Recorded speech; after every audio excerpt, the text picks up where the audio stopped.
everyone. My name is Di Riddell. I'm just starting my adoption journey. It's taken a long time, but at the age of 70, I'm ready. So I invite you to come back on a journey with me. I guess I'm emotional from the other stories that we've heard so far. I had a violent alcoholic father, so I had a rough upbringing, and I grew up with no self-confidence, no self-esteem, and no self-respect. At 15, I went to a local dance, and my heartthrob was there. He offered to drive me home, and I accepted, thinking that he said to me, a night to remember.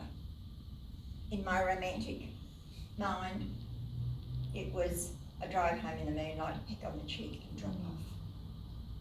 We got in the car, I heard a noise, and there were two guys in the back. I'll leave it to you.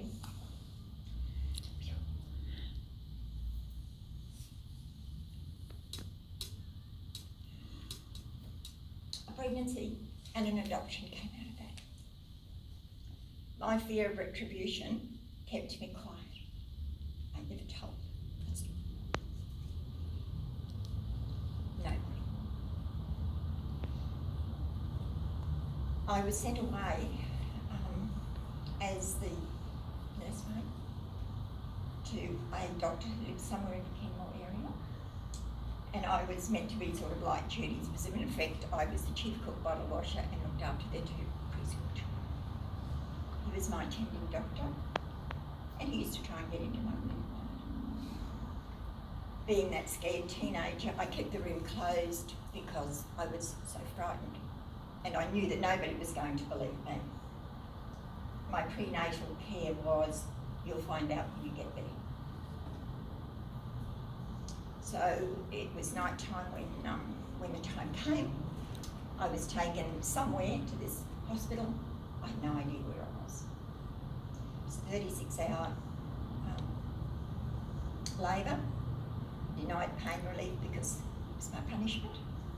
Badly torn, lots of stories. I don't know what you call them, but the welfare workers of the day came and stood over my bed and screamed at me to sign the papers. A lot I don't recall. I couldn't recall dates when I got to them. So my self-worth was so low that I let people then use and abuse me for the next few years, and I fell pregnant a second time. Well, the welfare workers just had a field day the next time. I was beyond redemption, a disgrace to myself, the universe, and everything in between. I should go nursing and get out of society's way, because no decent man was going to want me. So I did. I went off and I became efficient and officious. But then I proved them wrong. I met a beautiful man and we married. Now, just before we got married, the night Les proposed, I said, I've got something to tell you. And he said, well, actually, so have I. Well, that's interesting, because he came from Mackay and I was nursing in Maribyrnong. He said, you go first. So he was the first person that I told. That was my half of the story. His half of the story was that he had 4 children aged 10 to 16 and they were going to live with us. That was some conversation. Oh my goodness. However, we got on, we did it, and then we had a son together the year after we got married. So we had 31 years of a wonderful marriage. It wasn't without challenge. Of course there were challenges. But he always had my back, and he was the first man who showed me respect. And I had his unconditional love. So that brings me forward, and during that period, I just pushed all that other stuff away. I mean, holy cow, I went out of the nurses' quarters into corporate sugar, becoming the wife that I wasn't prepared for. The stepmother I most certainly wasn't prepared for. I didn't have time to think about anything else. It was just a distant dream, a distant memory. In 2002, Les passed away. leaving me very ill-equipped to be able to cope alone. I'd been a spoiled wife. Anything I didn't want to do, he did it for me, including anything to do with technology. So I was computer illiterate to add to everything else. I was very involved in a number of organisations, but least of all the computer stuff for me. And I had been in Toastmasters, well, I've been in Toastmasters for 4 decades. So that was sort of my saving grace. So anyway, Les was gone. And in that first 12 months, I lost 12 kilos. I dropped to 51 kilos. I was like a matchstick with the wood scraped off it. And I was an emotional, physical and spiritual mess. I went to the doctor, a friend took me to the doctor, and I couldn't see my usual doctor, there was a lady doctor there, and she looked at me, I'm blubbering, and she said, "Don't you matter?" And it was like someone had hit me with a wet washer. I said, "Of course I do, I bristle." And that was my turning point. And then I started the climb out. So I've had 15 years of very deep self-help work. I had professional help first because I needed it. And that was wonderful. I went to a psychologist. She gave me the structure and the strategies to deal with the stuff as it came up. So I moved through all of that, and journaling became a big part of my journey. And then the journaling became serious writing, and I self-published my story in 2006 with the title Beyond Abuse, with the emphasis being on the beyond. Not so much about what happened, but the recovery part and the moving forward and the differences and changes that it made in my life. At the time I wrote the book, I made the 2 questions that I got asked by people was, had I ever tried to trace the children? And had the rapists been brought to justice? No, they haven't, because I only knew one of the 3. And if I was to go looking now, it would be nothing other than revenge. They've probably grown up, they would have children, grandchildren, maybe great-grandchildren of their own. Who am I to come along and destroy 3 generations of another family? Whatever their issues are, that's for them to sort. I've sorted them. But the more pressing thing, had I ever traced the children? No, I hadn't. I'd made a decision then that they were taken from me. I didn't have a choice. I wouldn't have been able to look after them anyway. There just would have been a nicer way to go around removal. I felt that a family who really wanted them had taken the children, given them a home, and who am I to come along 45 years later rather, and say, "Hello honey, I'm your mother." That was my stance. A couple of years ago I was having a video done for my website, and the lady that was helping me, there was a group of us, and talking about my book, and she said, why don't you revisit it and do a rewrite? Thought about it, I thought, okay. So she put me in touch with an editor who, as it turned out, lived in New York. I thought she lived in South East Queensland. And she sent me a number of questions where she said I glossed over things that perhaps I might like to expand on, and so I did. I answered the questions I've been asked in the last 10 years. And then she says to me, how would you feel about including men's stories? Because stuff happens to men. So there are 4 men's stories in it. And then she said, well, let's balance it out with a few women. So we put a few women's stories in it. Now that book came out about, 5 weeks ago maybe. The day that it, and I stuck with the title of Beyond Abuse, but changed the tagline to a recovery guide for men and women in an era of me and all of us too. It hit #1 Amazon Australia for new releases in self-help in the first 3 days. So that gave me some encouragement. But the day that link arrived, the day I opened the link from Nick, I knew it was in the book. I wrote it. I knew it was on the cover, a photo of me. I knew. And as soon as I opened the link and saw it, it was like, I'm ready. I'm ready to search. So So I rang a lady that I know on the Sunshine Coast, because that's where I used to live. And I said, you know, like, where do I go? So she put me in, gave me the number for adoptive services in Charlotte Street. So I went to the website and downloaded the paperwork, went and got the JP to sign it. The next day I'm on the train into the city and had a meeting with Amanda. So I was there for 50 minutes and, you know, shared my story, talked to her, and she was very supportive. I wasn't sure of the dates. I had buried that stuff so deeply. And in effect, I was a year out in the birth of the first of my son. That was a bit of a shock. And then they gave me the number for post-adoption, and I rang and spoke to Francesca either that afternoon or the next day. So that's now about 4 or 5 weeks. The 18th of May it was. So Francesca rang me on Wednesday and said that Asviga had fallen out for today. Would I like to fill in? And I said, oh yes, I'm quite happy to do that and share my story. And I thought, well, I haven't really got much to say about the adoption thing because nothing's happened.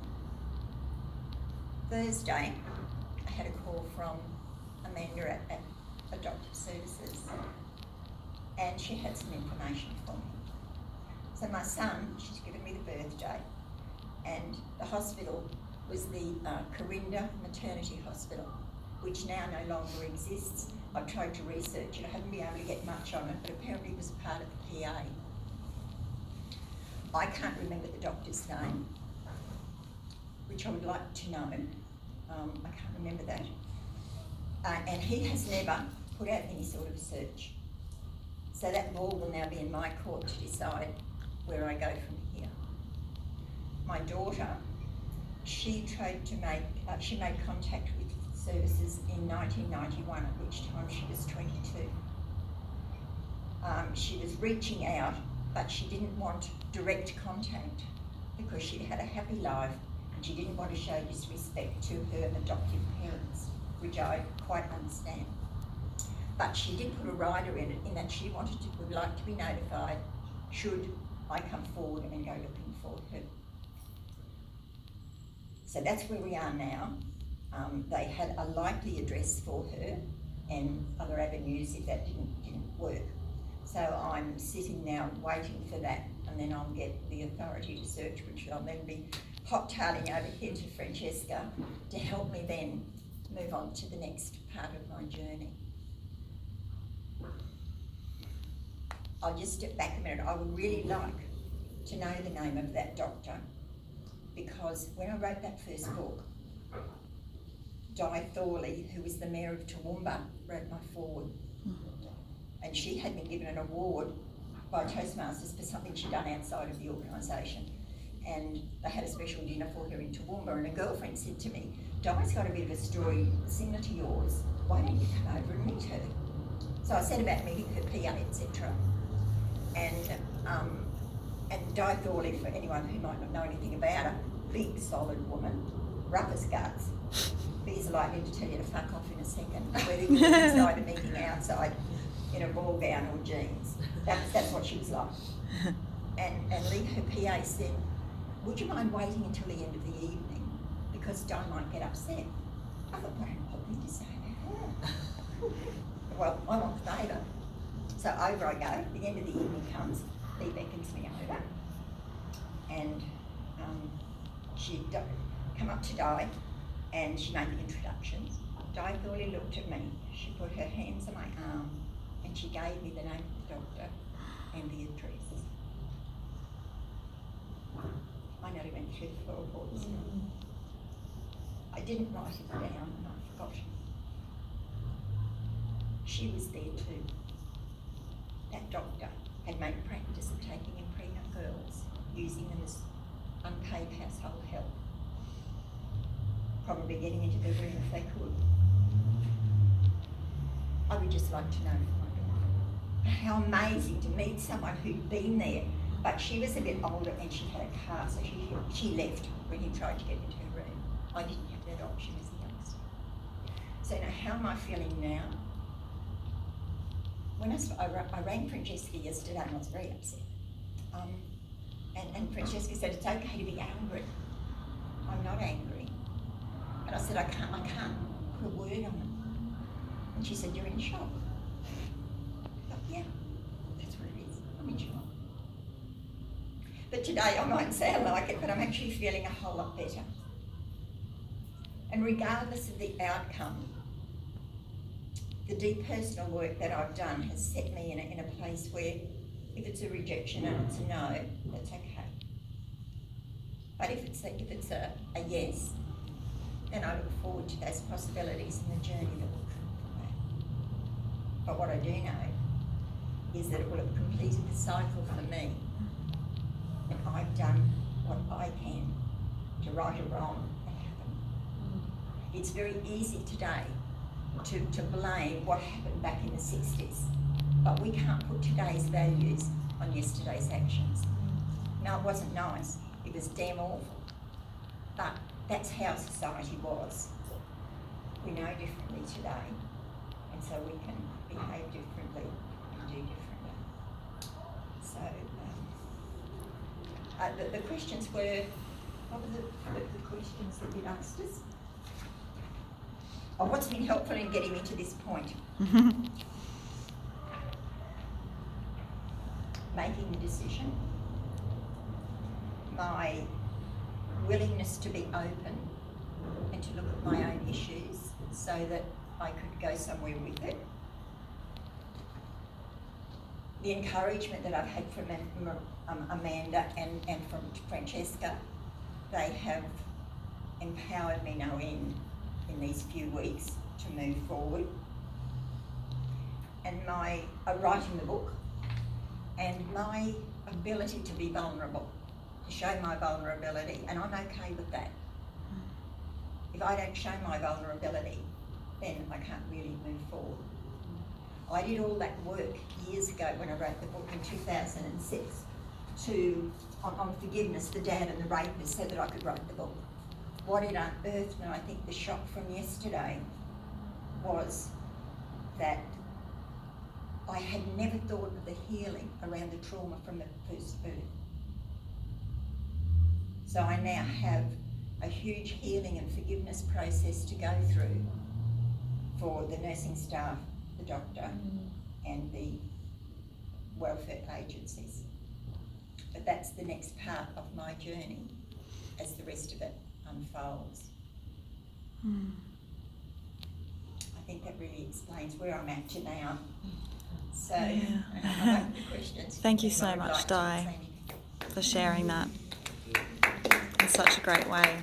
And that's the flyer for the new book. It's an e-book, so I don't have a hard copy cover. I'm happy to answer any questions. Might not. Do you want me to?